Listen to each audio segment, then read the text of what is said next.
तर ही दृश्य आपण पाहतोय, स्फोटामध्ये जखमी झालेल्या रुग्णांची अमित शहा विचारपूस करतायत।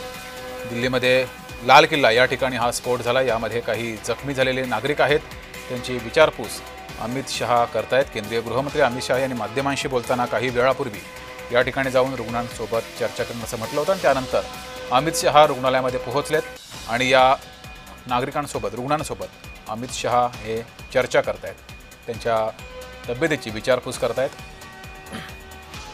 लाल किल्ला परिसरामध्ये स्फोट झाला, या स्फोटामध्ये 30 पेक्षा अधिक जण जखमी झाल्याची माहिती समोर येते आहे। त्यानंतर केंद्रीय गृहमंत्री अमित शहा या रुग्णालयामध्ये पोहोचलेत आणि ते या सर्व जखमींची विचारपूस करतायत। ही दोन दृश्य आपण पाहतोय, एक ज्या ठिकाणी हा स्फोट झाला होता, या स्फोटामध्ये 10 जण दगावलेले आहेत तर 30 पेक्षा अधिक जखमी झालेत आणि दुसरीकडे केंद्रीय गृहमंत्री अमित शहा हे रुग्णालयामध्ये पोहोचलेले आहेत, जखमींची विचारपूस करतायत। तसंच सर्व शक्यता लक्षात घेऊन तपास सुरू आहे असंही केंद्रीय गृहमंत्री अमित शहा यांनी काही वेळापूर्वी म्हटलं होतं।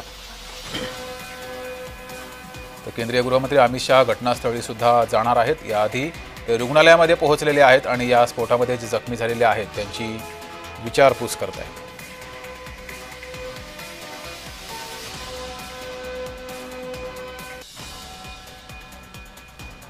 तरी थेट